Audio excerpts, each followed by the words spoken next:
Hello friends, welcome back to my YouTube channel. ಇವತ್ತಿನ ಈ ವಿಡಿಯೋದಲ್ಲಿ ನಾನು ನಿಮಗೆ ಯಾವುದ್ರ ಬಗ್ಗೆ ಇನ್ಫಾರ್ಮೇಷನ್ ಕೊಡಬೇಕಂತ ಇದ್ದೇನೆ ಅಂತಂದರೆ, ಈ ಆಯಿಲಿ ಸ್ಕಿನ್ ಇರೋರಿಗೆ ಸ್ಕಿನ್ ಕೇರ್ ರೂಟೀನ್ ಯಾವ ರೀತಿ ಮಾಡಬೇಕು ಅನ್ನೋದ್ರ ಬಗ್ಗೆ ನಾನು ನಿಮಗೆ ತಿಳಿಸ್ಕೊಡ್ಬೇಕಂತ ಇದ್ದೇನೆ. ಏನಕ್ಕಂದರೆ ನಾನು ಒಂದು 10 to 15 ಇಯರ್ಸಿಂದ ನಂದು ಬಂದು ಆಯಿಲಿ ಸ್ಕಿನ್ನು. 10 to 15 ಇಯರ್ಸಿಂದ ನಾನು ತುಂಬ ಸಫರ್ ಆಗಿದ್ದೀನಿ. ಇದು ಪ್ರಾಡಕ್ಟು ನಾನು ಯೂಸ್ ಮಾಡಿಲ್ಲ ಅನ್ನೋ ಹಾಗೆ ಇಲ್ಲ, ಎಲ್ಲ ಪ್ರಾಡಕ್ಟನ್ನು ನಾನು ಯೂಸ್ ಮಾಡಿದ್ದೇನೆ. ಬಟ್ ನನಗೆ ಯಾವುದು ರಿಸಲ್ಟ್ ಕೊಟ್ಟಿಲ್ಲ, ವರ್ಕೌಟ್ ಆಗಿಲ್ಲ. ಸೊ ಇವಾಗ ಆಫ್ಟರ್ 2 ಇಯರ್ಸಿಂದ ನಾನು ಸಮ್ ಸ್ಕಿನ್ ಕೇರ್ ಪ್ರಾಡಕ್ಟ್ಸನ್ನು ಯೂಸ್ ಮಾಡ್ತಾಯಿದ್ದೀನಿ ಡೈಲಿ ರೂಟೀನಾಗಿ. ಸೊ ಅದರಿಂದ ನನಗೆ ತುಂಬ ಯೂಸ್ ಆಗಿದೆ. ಯಾರದ್ದೆಲ್ಲ ಆಯಿಲಿ ಫೇಸ್ ಇದೆ ಅವ್ರದ್ದು ಸ್ಕಿನ್ ಕೇರ್ ರೂಟೀನ್ ಹೇಗಿರಬೇಕು ಅನ್ನೋದನ್ನು ನಾನು ಈ ವಿಡಿಯೋದಲ್ಲಿ ತಿಳಿಸ್ಕೊಡ್ತೇನೆ. Let's start. ಇದು ಬಂದು ಪ್ರಾಡಕ್ಟು ಬ್ರ್ಯಾಂಡ್ ಪ್ರಮೋಷನ್ ಅಂತ ಅಂದ್ಕೋಬೇಡಿ. ಇದು ನಂದು ಹಾನೆಸ್ಟ್ ರಿವ್ಯೂ ಇದೆ. ನಂದು ಆಯಿಲಿ ಆ್ಯಂಡ್ ಸೆನ್ಸಿಟಿವ್ ಸ್ಕಿನ್ ಇದೆ. ಸೊ ಯಾರೆಲ್ಲ ಈ ರೀತಿ ನೀವು ಫೇಸ್ ಮಾಡ್ತಾ ಇರ್ತಾರೆ ಪ್ರಾಬ್ಲಮ್, ನೀವು ಕೂಡ ಇದನ್ನು ಟ್ರೈ ಮಾಡಿ ನೋಡ್ಬೋದು. ತುಂಬ ಯೂಸ್ ಆಗುತ್ತೆ, ಸೈಡ್ ಎಫೆಕ್ಟ್ ಏನೂ ಆಗೋದಿಲ್ಲ. ಫಸ್ಟ್ ಇಂಪಾರ್ಟೆಂಟ್ ಇಂಗ್ರೀಡಿಯೆಂಟ್ ಏನಂತಂದರೆ ಸ್ಯಾಲಿಸಿಲಿಕ್ ಆ್ಯಸಿಡ್. ಸ್ಯಾಲಿಸಿಲಿಕ್ ಆ್ಯಸಿಡ್ ಇದ್ದರೆ ಏನಕ್ಕೆ ಯೂಸ್ ಮಾಡ್ತಾರಂದರೆ, ಪಿಂಪಲ್ಸ್ ಇದ್ದರೆ ಅಥವಾ ಪೋರ್ಸ್ ಇದ್ದರೆ, ಸೊ ಇದು ಆದಷ್ಟು ಬೇಗ ಪೋರ್ಸು ಮತ್ತು ಪಿಂಪಲ್ಸು ಕಡಿಮೆ ಆಗುತ್ತೆ. ಸೊ ಹಾಗಾಗಿ ಫಸ್ಟ್ ಸ್ಯಾಲಿಸಿಲಿಕ್ ಆ್ಯಸಿಡನ್ನು ಯೂಸ್ ಮಾಡಬೇಕು. ಸ್ಯಾಲಿಸಿಲಿಕ್ ಆ್ಯಸಿಡ್ ನಿಮಗೆ ಫೇಸ್ ವಾಶು ಸಿಗುತ್ತೆ, ಇಲ್ಲ ಅಂತಂದರೆ ಸಿರಮ್ ಕೂಡ ಸಿಗುತ್ತೆ. ನಾನು ಯೂಸ್ ಮಾಡೋದು ಬಂದು ಫೇಸ್ ವಾಶ್. ಅದ್ರ ನೇಮ್ ಬಂದುಬಿಟ್ಟು ಯಾವುದಂತಂದರೆ ಸ್ಯಾಲಿಸಿಲಿಕ್ ಆ್ಯಸಿಡ್ದು SLC ಫೇಸ್ ವಾಶ್ ಅಂತ ಇರುತ್ತೆ ನೋಡಿ, ಇಲ್ಲಿ ನಿಮಗೆ ಇಷ್ಟು ಕಾಣಿಸ್ತಾ ಇರ್ಬೋದು. ಸೊ ಇದನ್ನು ನಾನು ಒಂದು 2 ಇಯರ್ಸಿಂದ ಯೂಸ್ ಮಾಡ್ತಾ ಇದ್ದೀನಿ. ಆಲ್ಮೋಸ್ಟ್ ನಂದೆಲ್ಲ ಪಿಂಪಲ್ಸು ಕಡಿಮೆ ಆಗಿದೆ. ನೀವು ಕೂಡ ಟ್ರೈ ಮಾಡಿ ನೋಡ್ಬೋದು, ತುಂಬ ಚೆನ್ನಾಗಿದೆ ಪ್ರಾಡಕ್ಟು. ನಾನು ಇದನ್ನು ಯೂಸ್ ಮಾಡಿ ನನಗೆ ಎಫೆಕ್ಟ್ ಆಗಿದ ಮೇಲೇ ನಾನು ಹೇಳ್ತಾ ಇರೋದು. ಇವಾಗ ಇನ್ಸ್ಟಾಗ್ರಾಮಲ್ಲಿ, ಫೇಸ್ಬುಕ್ಕಲ್ಲಿ ಅಥವಾ ಯಾರೋ ಡಾಕ್ಟ್ರು ರೆಫರ್ ಮಾಡಿದರು, ಇನ್ಸ್ಟಾಗ್ರಾಮ್ ಥ್ರೂ, ಫೇಸ್ಬುಕ್ ಥ್ರೂ ಇವರೆಲ್ಲ ಬೆಸ್ಟ್ ರಿವ್ಯೂಸ್ ಕಮೆಂಟ್ ಬರ್ತದೆ ಅಂತ ಅದೆಲ್ಲ ಪ್ರಾಡಕ್ಟ್ಸನ್ನು ನಾನು ತರಿಸಿ ಯೂಸ್ ಮಾಡಿದ್ದೇನೆ. ಅದರಿಂದ ಜಾಸ್ತಿ ನನಗೆ ಸೈಡ್ ಎಫೆಕ್ಟ್ ಆಗಿರ್ತದೆ ಜಾಸ್ತಿ, ಬಟ್ ಯಾವುದೂ ನನಗೆ ಯೂಸ್ ಆಗಿಲ್ಲ. ಸೊ ಹಾಗಾಗಿ ನಾನು ಡಾಕ್ಟ್ರ್ ಕನ್ಸಲ್ಟ್ ಮಾಡಿದೆ. ನನ್ನ ಡರ್ಮಟಾಲಜಿಸ್ಟ್ ಏನು ನನಗೆ ರೆಫರ್ ಮಾಡಿದ್ದಾರೆ, ಸೊ ಅದನ್ನು ಯೂಸ್ ಮಾಡಿದಾಗಿಂದ ನನ್ನ ಸ್ಕಿನ್ನು ತುಂಬ ಚೆನ್ನಾಗಾಗಿದೆ ಇವಾಗ. ಸೆಕೆಂಡ್ ಇಂಪಾರ್ಟೆಂಟ್ ಏನಂತಂದರೆ ಫೇಸ್ ವಾಶ್ ಆಯ್ತಲ್ವಾ. ಫೇಸ್ ವಾಶ್ ಆದಮೇಲೆ ನಮ್ಮ ಸ್ಕಿನ್ ಮಾಯ್ಶ್ಚರ್ ಆಗಬೇಕು. ತುಂಬ ಜನ ಹೇಳ್ತಾರೆ ಆಯಿಲಿ ಸ್ಕಿನ್ ಇರೋರು ಮಾಯ್ಶ್ಚರೈಸರ್ ಯೂಸ್ ಮಾಡಬಾರ್ದು ಅಂತ. ಏನಕ್ಕಂದರೆ ಆಲ್ರೆಡಿ ಆಯಿಲಿ ಸ್ಕಿನ್ ಅವರಿಗೆ ತುಂಬ ಆಯಿಲಿ ಆಗುತ್ತೆ ಫೇಸು. ಸೊ ಮಾಯ್ಶ್ಚರೈಸರ್ ಯೂಸ್ ಮಾಡಿದ್ಮೇಲೆ ತುಂಬ ಹೆವಿ ಆಯಿಲ್ ಆದಂಗೆ ಫೀಲ್ ಆಗುತ್ತೆ ಅಂತ ಯೂಸ್ ಮಾಡಬಾರ್ದು ಅಂತ ತುಂಬ ಜನ ಹೇಳ್ತಾರೆ. ಬಟ್ ನಾನು ಡರ್ಮಟಾಲಜಿಸ್ಟ್ ನನಗೆ ರೆಫರ್ ಮಾಡಿರೋ ಮಾಯ್ಶ್ಚರೈಸರ್ ನಾನು ಯೂಸ್ ಮಾಡ್ತಾ ಇರೋದ್ರಿಂದ ನನಗೆ ಅದರಿಂದ ತುಂಬ ಯೂಸ್ ಆಗಿದೆ, ಹೆಲ್ಪ್ ಆಗಿದೆ. ಯಾವ ರೀತಿ ಅಂದರೆ ನನ್ನ ಸ್ಕಿನ್ ತುಂಬ ಹೈಡ್ರೇಟೆಡ್ ಆಗಿರುತ್ತೆ. ಅಷ್ಟು ಆಯಿಲ್ ಪ್ರೊಡಕ್ಷನ್ ಅಂತ ಮುಂಚೆ ಕಂಪೇರ್ ಮಾಡಿದರೆ ಇವಾಗ ಸ್ವಲ್ಪ ಕಡಿಮೆ ಆಗಿದೆ. ಮಾಯ್ಶ್ಚರೈಸರ್ ಯೂಸ್ ಮಾಡೋದ್ರಿಂದ ಸ್ಕಿನ್ ತುಂಬ ಸಾಫ್ಟ್ ಆಗಿರುತ್ತೆ.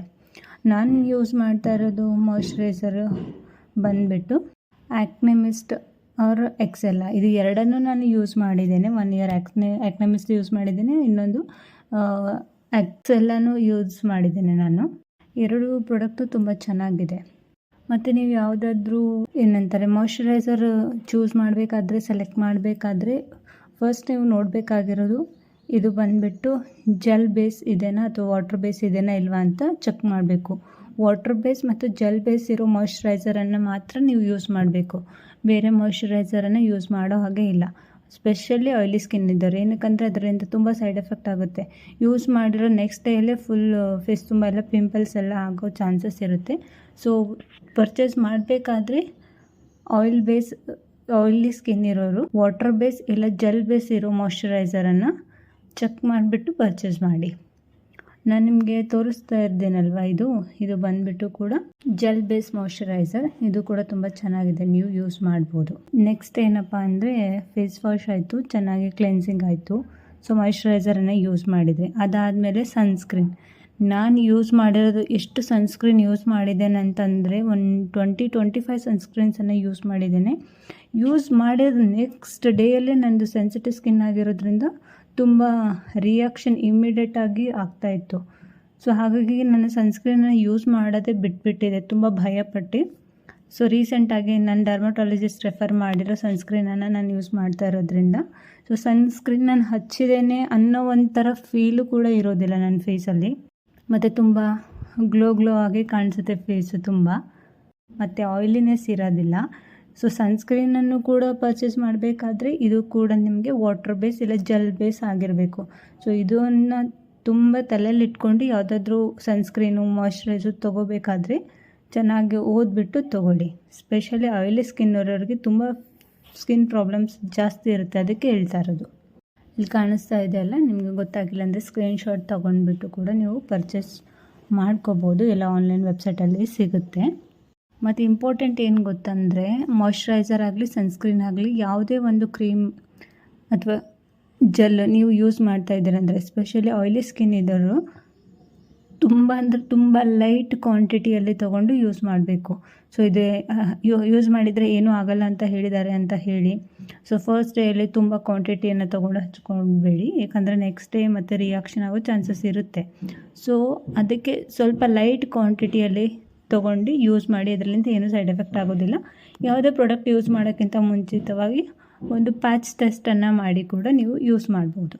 ಇದು ಬಂದು ಮಾರ್ನಿಂಗ್ ಸ್ಕಿನ್ ಕೇರ್ ರೂಟೀನಲ್ಲಿ ನಾನು salicylic acid face wash use ಮಾಡ್ತೇನೆ, ಅದಾದಮೇಲೆ ಆಕ್ನೆ ಮಿಸ್ಟಿನ್ ಮಾಯ್ಶ್ಚರೈಸರ್ ಯೂಸ್ ಮಾಡ್ತೇನೆ ಮತ್ತು ಸನ್ಸ್ಕ್ರೀನ್ ಯೂಸ್ ಮಾಡ್ತೇನೆ. ನೈಟ್ ಸ್ಕಿನ್ ಕೇರ್ ರೂಟೀನಲ್ಲಿ ಜಸ್ಟ್ ಫೇಸ್ ವಾಶ್ ಮಾಡ್ತೇನೆ ಮತ್ತು ಅದಾದಮೇಲೆ ಮಾಯ್ಶ್ಚರೈಸರ್ ಅಪ್ಲೈ ಮಾಡ್ತೇನೆ. ಸೊ ಇವಾಗ ರೀಸೆಂಟಾಗಿ ಒಂದು 2 ಮಂತ್ಸಿಂದ ರೆಟಿನಾಲ್ ಯೂಸ್ ಮಾಡ್ತಾ ಇದ್ದೇನೆ. ಸೊ ಯಾರಿಗಾದರೂ ಡಾರ್ಕ್ ಸ್ಪಾಟ್ ಪಿಗ್ಮೆಂಟೇಷನ್ ಇದೆ, ಅವರಿಗೇನಾದರೂ ಇಶ್ಯೂ ಇದ್ದರೆ ನನಗೆ ಕಮೆಂಟಲ್ಲಿ ತಿಳಿಸಿ, ನಾನು ಅದ್ರ ಬಗ್ಗೆಯೂ ಕೂಡ ಡೀಟೇಲಾಗಿ ವಿಡಿಯೋ ಮಾಡಿ ತಿಳಿಸ್ತೇನೆ. ಇದಾಗಿತ್ತು ನನ್ನ ಆಯಿಲಿ ಸ್ಕಿನ್ ಕೇರ್ ರೂಟೀನ್. ನಿಮಗೇನಾದರೂ ಡೌಟ್ಸ್ ಇದ್ದರೆ ಕಮೆಂಟಲ್ಲಿ ತಿಳಿಸಿ. ಪ್ರಾಡಕ್ಟ್ ಲಿಂಕ್ ಬೇಕಂದರೆ ಡಿಸ್ಕ್ರಿಪ್ಷನಲ್ಲಿ ಕೊಟ್ಟಿರ್ತೇನೆ, ನೀವು ಕೂಡ ಚೆಕ್ ಮಾಡ್ಕೋಬಹುದು. Anyways friends, this is the end of the video. ಈ ವಿಡಿಯೋ ನಿಮಗೆ ಇಷ್ಟ ಆಗಿದ್ದರೆ ಡೋಂಟ್ ಫಾರ್ಗೆಟ್ ಟು like, share and subscribe.